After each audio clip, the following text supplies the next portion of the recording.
Agradecimento a Deus pela sua benevolência para conosco é indispensável quando vamos trazer uma palavra. É indispensável. Agradecer também aos nossos ouvintes, que nos prestigia, que nos dá a honra de entrar em seu lar através da internet, da pregação da palavra do Senhor,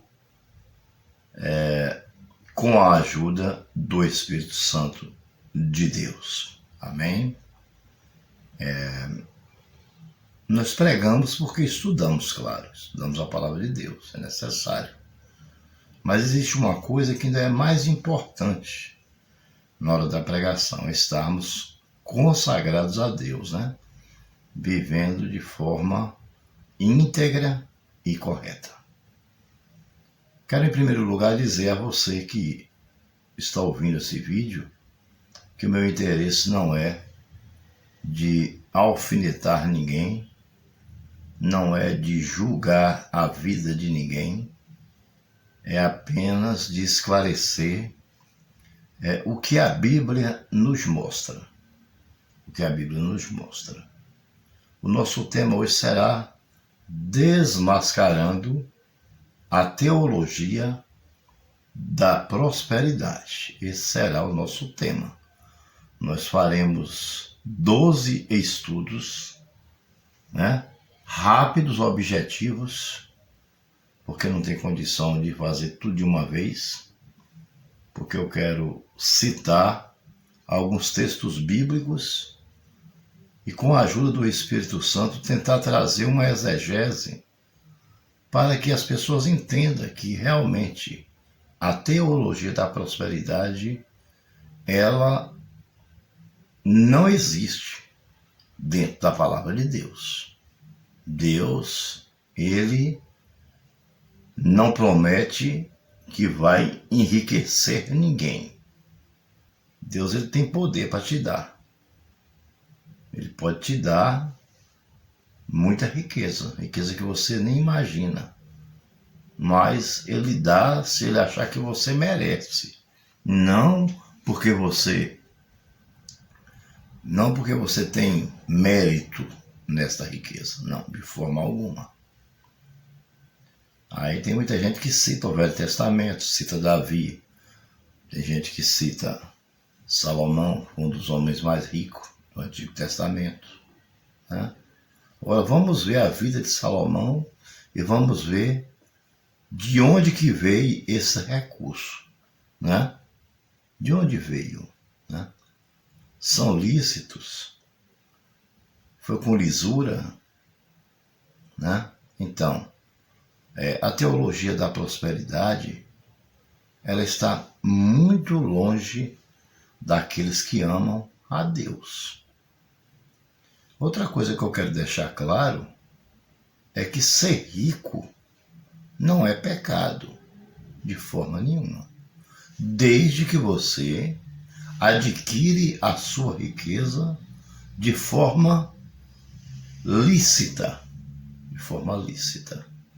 Entendeu? Aí não é pecado nenhum. Você trabalhou, você suou, derramou o seu suor, se doou ao trabalho, e juntou as duas coisas, o seu trabalho com o seu amor a Deus, se entregou ao Senhor, e o Senhor concedeu a você riquezas. Mas foi uma riqueza de forma lícita. Essa vem sem acréscimo de desgosto. Agora a riqueza ilícita, essa não. Essa aí que nós chamamos de teologia da prosperidade. Então não vamos confundir as coisas, meus amados irmãos? Não vamos confundir as coisas. Aquilo que Deus nos dá, porque trabalhamos e corremos atrás para conseguir, isso é lícito. E Deus se agrada. Entendeu? E a pessoa que consegue riqueza de forma correta, de acordo com a lei de Deus, ela reconhece a Deus como Salvador. Ela dá o seu dízimo, ela dá a sua oferta ossada, ela sabe das suas obrigações, entendeu? E ela cresce cada dia mais Deus dá mais. Por quê? Porque vive de acordo com a palavra de Deus. Agora, riquezas ilícitas, essas são chamadas de teologia da prosperidade. E aí, na Bíblia não tem. Teologia da prosperidade não tem na Bíblia. Na Bíblia tem homens ricos que adquiriram riquezas. Tem um homem que ele nem queria riqueza, ele queria sabedoria. Mas Deus deu riqueza a ele. Porque Deus sabia que ele sabia lidar com a riqueza. Você entendeu? Mas você tirar de alguém ilicitamente, aí fica difícil, né? Tem outro exemplo de um homem que ficou rico ilicitamente, mas que se arrependeu, devolveu e houve salvação em sua casa, que é o caso de Zaqueu. Amém? Então a Bíblia está recheada de versículos, e se nós não deturparmos a Bíblia, nós vamos entender que não existe teologia da prosperidade dentro da Bíblia. Existe pessoas que enricaram trabalhando, né, que derramaram o seu suor no dia a dia, que levantava de 5 horas da manhã para trabalhar, como por exemplo Abraão, que foi um homem justo, né, e considerado o pai da fé, e todos nós somos a sua nação. Abraão era um homem muito rico, né, mas era um homem justo. Então é preciso ter justiça. Quem tem justiça enriquece ilicitamente. Se ele realmente for justo e se arrepender, ele devolve. Essa é a realidade. Foi o caso de Zaqueu. Amém? Se ele for justo, ele dá o dízimo, até do coentro, como Abraão, né? Que deu ao sacerdote Melquisedeque o dízimo até do coentro. Ele fez a conta de tudo que ele ganhou e devolveu as primícias, a 10ª parte. Amém? Pois bem, desmascarando a teologia da prosperidade dentro da Bíblia, à luz da Bíblia. Esse é o nosso tema, amém? E nós vamos explicar, né? Não porque eu estou querendo aqui refutar ninguém, longe de mim. Não quero saber da vida particular de ninguém, quanto ninguém ganha, como é que ele ganha. Ele preste conta a Deus do que ele faça. Eu quero saber da minha. Eu quero cuidar da minha, né? Cuidar da minha e orar pelos meus irmãos em Cristo Jesus. Aqueles que eu conheço e até os que eu não conheço. Amém? Para que Deus age da mesma forma, porque é duro você ganhar o mundo inteiro e perder a sua alma, não é verdade? Pois bem, então, o nosso primeiro estudo, nós vamos ter 12 estudos sobre isso. E o nosso primeiro estudo, desmascarando a teologia da prosperidade, está em Lucas, no capítulo de número 6, do 20 até o 26. Nós vamos ler agora. Lucas 6, do 20 até o 26, que diz o seguinte, preste atenção, que coisa realmente tremenda, que tem até um subtema, porque nós vamos tratar como subtema, que é as bem-aventuranças. O que é bem-aventurança? É quando a pessoa é bem-aventurado. Um homem bem-aventurado é um homem íntegro, é um homem honesto, é um homem que trabalha para ganhar o seu dinheiro, você está entendendo?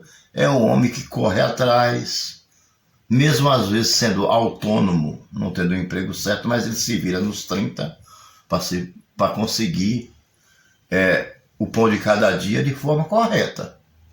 Então, esse é um homem bem-aventurado. Diz assim, versículo 6, capítulo 6, versículo de número 20. Olhando ele para os discípulos, no caso Jesus, né? Para os discípulos, lhes disse, bem-aventurado vós os pobres, porque vosso é o reino dos céus. Ou seja, Quando Deus diz bem-aventurados os pobres, Deus não está dizendo que o cara está passando fome, você entendeu? Que o cara está jogado embaixo de uma sarjeta.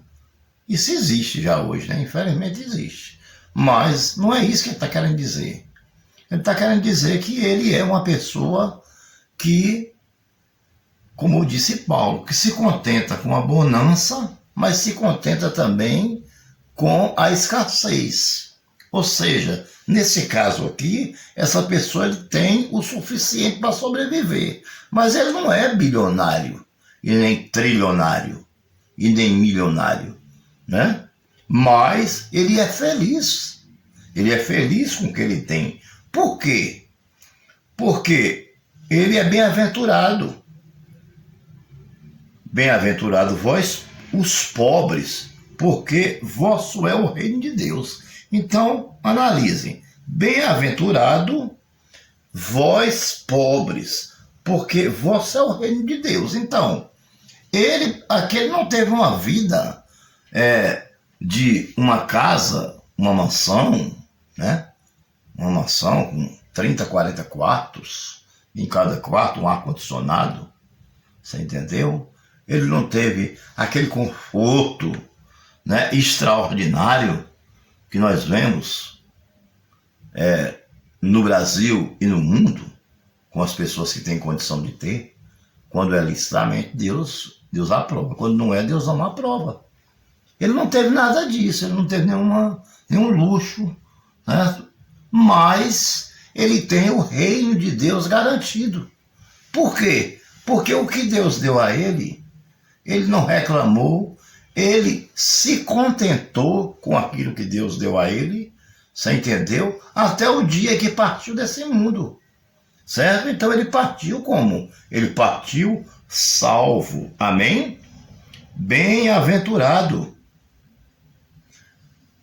vós, os pobres, porque vosso é o reino de Deus. Amém? Aí vamos lá mais na frente. Vamos lá, 21. Bem-aventurado vós, os que agora tendes fome, porque sereis fartos. Ou seja, esse tendes fomes aqui, não é porque a pessoa estava passando fome, não. É aquele que ganha um salário mínimo, mas paga água, paga luz, você entendeu? Às vezes tem até um empréstimo, precisou fazer um empréstimo para reformar o telhado da casa, porque senão caía. Ele foi obrigado a fazer esse empréstimo. E aí o que aconteceu? O salário dele diminuiu. E ele está vivendo empurrando com a barriga, você entendeu? Ele não está vivendo uma vida melhor porque o salário dele é pequeno. Mas ainda assim, domingo, terça e quinta, ele troca de roupa, vai para a casa do Senhor, glorificar e exaltar o nome do Senhor. Ainda que a figueira não floresça, não haja fruto da vide, no curral não haja vaca, ainda assim eu louvarei ao Senhor na alegria e na dor. Amém, irmãos? Então, esse é o exemplo do verdadeiro cristão que não está preocupado se vai ficar rico ou pobre para adorar a Deus. Amém? Não que Deus não pode te dar dinheiro, pode. Eu, por exemplo, eu não tenho dinheiro, mas Deus pode mudar a minha vida de hoje para amanhã. Se Ele quiser, Ele muda. Desde que eu viva de acordo com a sua vontade. Mas quando eu tiro de alguém, quando eu vivo praticando as coisas errôneas, ou seja, usando a palavra de Deus para enriquecer ilicitamente, aí Deus não se agrada. Amém? Essa aí é a teologia da prosperidade que não está na Bíblia. A Bíblia não manda ninguém pedir para alguém vender a casa, vender o carro. Você está entendendo? A Bíblia não diz isso. A Bíblia não diz para que ninguém receba dinheiro sujo. A Bíblia não fala isso, pelo contrário. A Bíblia diz o seguinte: tão certo como vive o Senhor, que eu jamais aceitarei. Que eu jamais aceitarei. Né? Nada, absolutamente nada. Ou para fazer uma oração, ou para fazer uma pregação. Você entendeu? Vamos supor que alguém me convida para ir em São Paulo pregar em uma igreja. Eu aceito a pregação, sim, aceito. Ele vai perguntar, e aí, quanto é que é? Eu vou dizer absolutamente nada. A única coisa que eu quero é que você pague minha passagem de ida e volta, porque eu não tenho. Então, para me chegar até lá, eu preciso dessa passagem de ida e volta. Mas dinheiro eu não quero nada. Por quê? Porque eu não vou cobrar para pregar a palavra do Senhor. De forma nenhuma. Ou seja, não vai fazer nenhum efeito essa palavra. A palavra de Deus ela faz efeito, como no caso de Naamã, né? Que o profeta Eliseu foi lá, curou da lepra e ele queria pagar, Naamã não aceitou, mas aí chegou lá um tal de Geazi que aceitou e ficou cheio de lepra. Você está entendendo? Então eu quero dizer a você, cobrar para fazer a obra de Deus não é correto. Claro, se você é um pastor, faz uma obra integral para o Senhor, você tem direito ao seu salário, porque você precisa comer, se vestir, se calçar, se movimentar, ir para um canto, ir para outro. E tudo isso precisa de dinheiro para sobreviver. Por isso que a Bíblia diz que o trabalhador é digno do seu salário. Mas também não vamos exagerar. Não é verdade? Não vamos exagerar. Continuando, aqui no versículo 6, no capítulo 6, e o versículo 20 em diante, né? Do nosso querido apóstolo Lucas, né? Diz assim: bem-aventurado os que agora sofrem, porque há vez de rir. Amém? Porque é o seguinte, ele não está tendo uma vida boa aqui, essa fome é porque ele não está tendo tudo que é necessário para ele. Vitamina C, verduras, frutas, né? Suficiente. Né? Aquela cesta básica completa que uma casa precisa. Às vezes paga a luz até tomando dinheiro emprestado. Às vezes um irmão da igreja paga para ele porque ele não tem como pagar. Você está entendendo? É isso. É isso aí que Deus está querendo dizer. Né? Mas ele está passando por essa carência financeira aqui, por essa prova. Isso é uma prova, isso é uma tribulação, você entendeu? Que Deus, Jesus Cristo, não tirou as provas das tribulações para provar, para ver se nós somos aprovados ou não. Eu quero ver o cara ser bilionário dentro de uma igreja, ele fica dando risada. Em todo canto que ele vai, ele está rindo. Você entendeu? Porque tem dinheiro, agora tira o dinheiro todinho dele para ver como é que fica a situação. Né? Faça lá o que fez com Jó. Jó não desistiu, recebeu tudo em dobro. E hoje? Será que existe alguém capaz de passar pelo sofrimento que Jó passou? Entendeu? E não desistir para receber tudo em dobro? E olha que Jó ganhou trabalhando, derramando suor do seu rosto. Né? Vamos lá. Bem-aventurado sois quando os homens vos odiarem e quando vos expulsarem da sua companhia, vos injuriarem e rejeitarem o vosso nome como indigno por causa do Filho do Homem, que é o Filho do Homem, Jesus Cristo. Então, tem muita gente que sabe o que ele faz? Você chega na casa dele, ele te expulsa da casa dele. Às vezes com palavras, às vezes com piadinha, mas ele te expulsa. Por quê? Porque ele não é hospitaleiro. E por causa de algumas pessoas não ser hospitaleiros, deixaram de receber anjos em suas casas. Amém? Então, regozijai-vos naquele dia e exultai-o, porque grande é o vosso galardão no céu. Pois dessa forma procederam seus pais como os profetas. Amém? Como os profetas. Então, meu amado irmão, veja só. Eu, graças a Deus, eu sou uma pessoa hospitaleira. Graças a Deus. Ser hospitaleiro, isso é um fruto do Espírito. Sabia? Porque, olha, aquilo que tem dentro de você parte do Espírito Santo, não é de nós, não é de nós mesmos. Depois que a gente faz, a gente nota. Quando a gente vai ler a Bíblia, a gente lembra de algo que a gente fez por alguém, né? Movido pelo Espírito Santo. Mas por que a gente fez aquilo? Porque mais para frente o Senhor tinha um galardão para nós.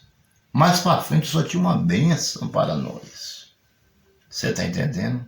E eu vou dizer uma coisa a vocês. Existem duas bênçãos especiais. A primeira é a nossa salvação. E a segunda é o entendimento da palavra de Deus. É você ter a chave da ciência, a chave do entendimento. É você abrir a Bíblia, ler e saber interpretá-la. Amém?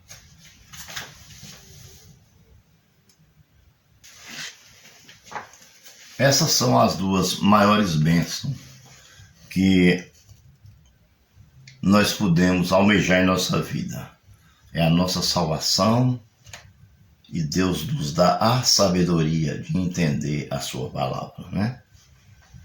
Pois bem, vamos lá então. Continuando aqui. Versículo de número, capítulo 6, versículo de número 24. Nós vamos até o 26, é do 20 ao 26. Aí vem os ais. Esses ais aí é que está o problema, né? Aonde estão os problemas são nos ais, né?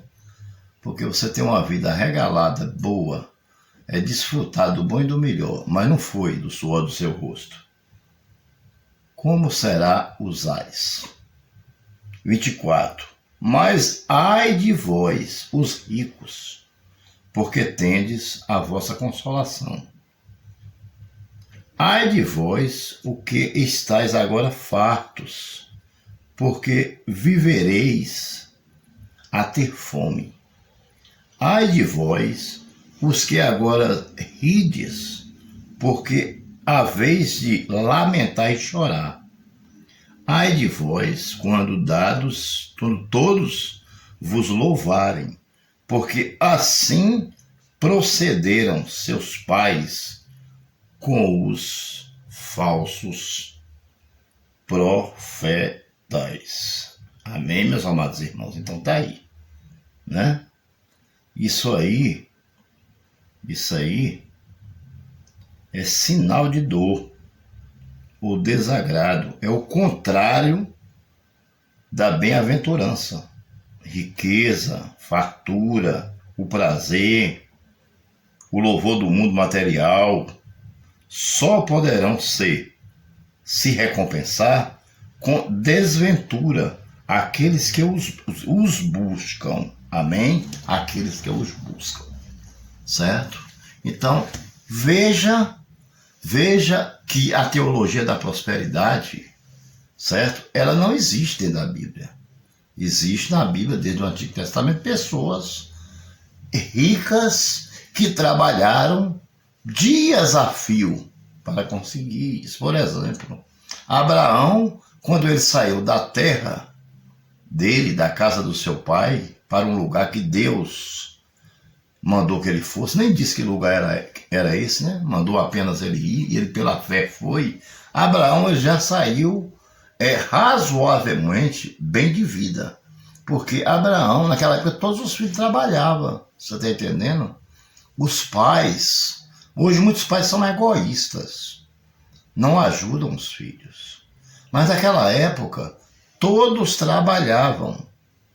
O pai trabalhava e os filhos iam crescendo e iam trabalhando. Aí quando ele começava a desenvolver, o pai ia dar uma vaca para ele, uma cabra, uma ovelha, uma criação a ele. E através daquela criação, elas iam crescendo, ele ia ferrando com o nome dele para separar, certo? Para separar, para saber que era dele. E o dia que ele saísse da companhia do pai, ele levava aquilo que ele ganhou. Ele levava aquilo que ele ganhou, né? Então isso aconteceu com Abraão. Quando Deus mandou Abraão sair, né? Sai, Abraão, do meio da tua parentela e vai para um lugar que eu te mostrarei. Por que Deus fez isso? Primeiro, porque existia idolatria na família de Abraão através do seu pai. E o único que não era idólatra, que era diferente, e que Deus se agradava, era Abraão. Então Deus mandou Abraão sair dali. Foi o primeiro ponto. Abraão saiu. Quando Abraão saiu, aí Deus começou a abençoar mais ainda Abraão. Porque Abraão cumpriu uma ordem, obedeceu uma ordem de Deus, que ele não sabia nem para onde ir, nem para onde ele ia. E Deus disse que ele seria uma grande nação sem ter filho, tinha só um servo, que não era filho dele, você entendeu? Sara era estéril, e ainda assim Abraão acreditou. Abraão acreditou. Existem pessoas hoje assim, passando por problemas sérios, mas não desiste da presença do Senhor. Às vezes tem uma queda aqui, uma colar, mas ele levanta, porque ele está se esforçando. Nós estamos no processo de santificação e nós nos esforçamos a cada dia para mortificar os efeitos da carne, principalmente nós que fomos do mundo um dia, né? Que ainda há alguma dependência química em nós, não é verdade? Então nós temos que vigiar em dobro, Amém? Então aí está, o nosso primeiro estudo é desmascarando a teologia da prosperidade. Amém, meus amados irmãos? Fique com Deus, que Deus abençoe, né? Que a sua vida possa ser próspera, mas de uma maneira lícita, né? Que você trabalhe com lisura, né? Que você governe com lisura, que você seja um verdadeiro homem de Deus, mesmo ainda não blindado contra o pecado, mas há alguns pecados que não podemos mais cometer, porque nós conhecemos a palavra de Deus. E a palavra de Deus, ela corta primeiro os que a conhecem. Que Deus os abençoe e até o nosso próximo estudo, o nosso segundo estudo sobre a teologia da prosperidade, né? Desmascarando a teologia da prosperidade.